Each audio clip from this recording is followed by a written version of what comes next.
I feel like this morning I've just been having one of those outer body experiences where I'm like, how in life did I get here? We're Karen Nate, and we're currently exploring our 97th country of Bangladesh. Wow! Wow! After a couple days in the chaotic capital city of Dhaka, last night we jumped on a 100-year-old paddle steamer and rode south overnight to the port city of Barishal. It is 5:30 a.m. and we're about to go for an hour ride in one of these tuk-tuks. Good morning. Trying to stay warm. I did not think we would ever be cold on this trip. You excited about this? I think we can stop at Starbucks. The reason we're up so early is because we're heading about an hour outside of town to a floating market, and we've heard all the action happens between sunrise and lunchtime. From here we get in a boat. Thank goodness we're here. I feel like the boat will be warmer.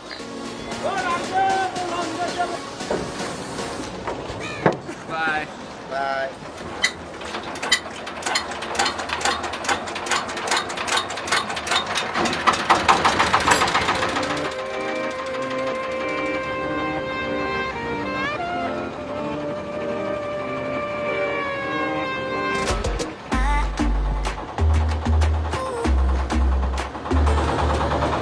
We are experiencing a totally different side of Bangladesh right now. It is insanely beautiful out here, and it just feels so wild and untouched. We're driving through this forest with all these local villages on the side.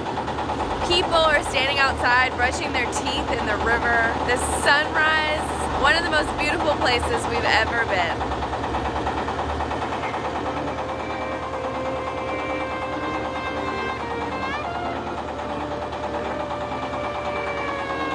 Was it worth the early morning wake-up call? Yes. I feel like the more you travel, the more you want to intentionally seek out places that are like just super authentic, and that's what we found today. You can see it on the locals' faces too when we drive by. They all stop what they're doing and they're like, who are these foreigners? It's fun when you feel like you can provide some entertainment back.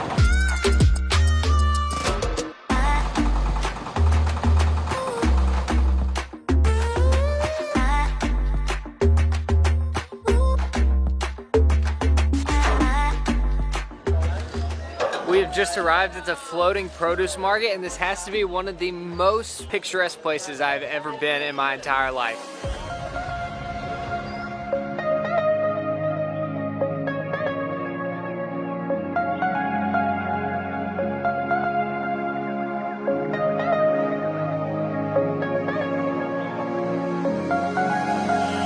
I see coconuts, oranges, some kind of root vegetable that I've never seen before, bananas, greens, grapefruits. Just bought some breakfast. This is the coolest. Per piece 10 taka. Thank you. Amun. What's the name of the market? This is Adgor floating market. We draw a lot of attention to ourselves just being here in general, but when Nate is flying the drone, it just brings it to a whole new level. Hello.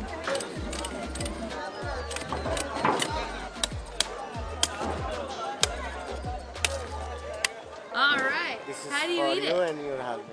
From the top. Okay.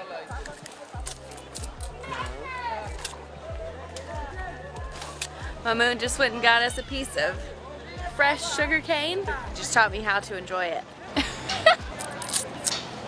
I'm not as good at it as he is.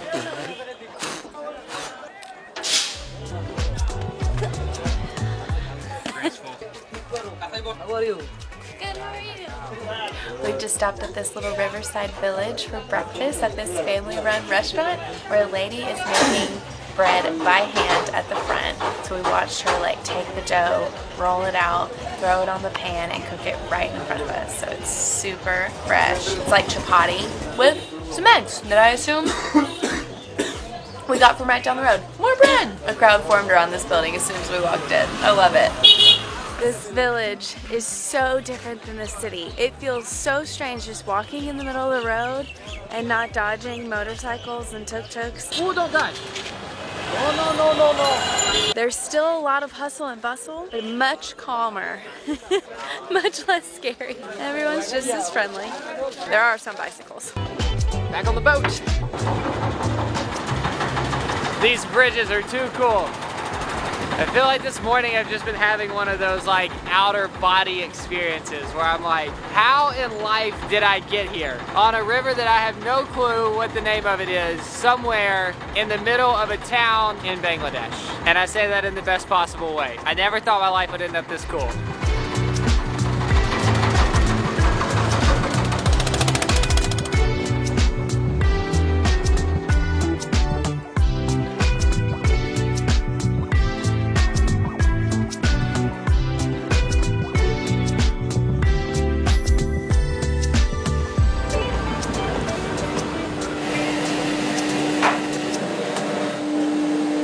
This is rice that's being dried with salt, and it goes in this machine. It feels like spongy. Wow! It's puffed rice. It's literally just flying out of the machine and hitting the wall, and has this huge mountain of this on the ground. We had no clue what we were getting ourselves into. We just pulled over at this little So cool. house on the side of the river. So after the rice is mixed with salt, they pour it into this big drying machine. Then from there, a guy carries it to the frying machine. It dries and becomes puffed in the frying machine. It gets spun in this cylindrical net and then shot across the room to give you the final product. I'm gonna try to catch some. Just open your mouth. Ouch! Open your mouth. It's coming out so hard it hurt my hand. It tastes like Rice Krispie treats.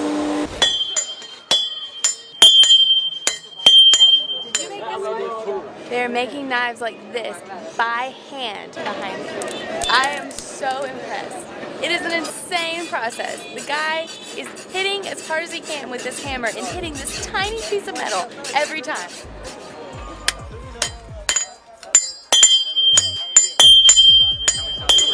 This is what happens every time we stop somewhere. No one was at this shop, and now they have an audience. Not saying anything, just standing watching. I don't mind. We're just taking turns observing each other's lives. It's a fair trade. Nate, you are so right. Like, that just changed my perspective so much. I don't mind when people gather around and stare at us, but like, that's what we've been doing. Yeah, we were this is gathered like around the payback. blacksmith, and all the people here are probably like, why do they care about this like knife making stuff? Like, that's so normal to them, but to us it's like, wow. It's just completely different from what you see every day. Yeah, and then we're standing here like, who knows how many people like us they've seen, and we're holding interesting things. Like, of course, we're doing the same thing. Do you go first? I need to hold your hand. That made me so nervous.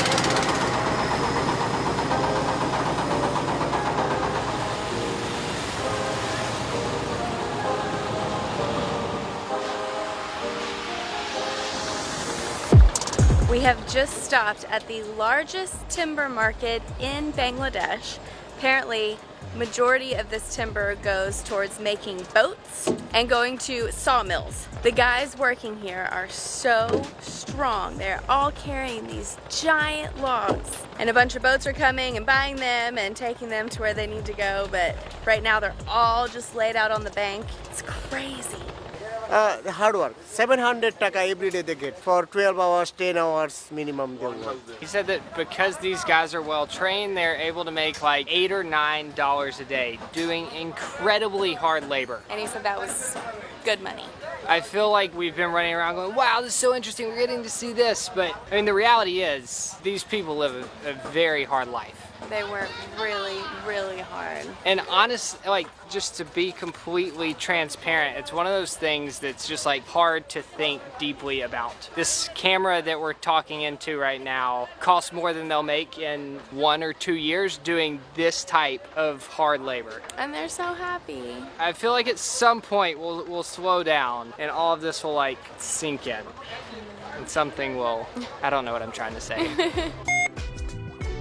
And I'm giving you 8. That's comforting.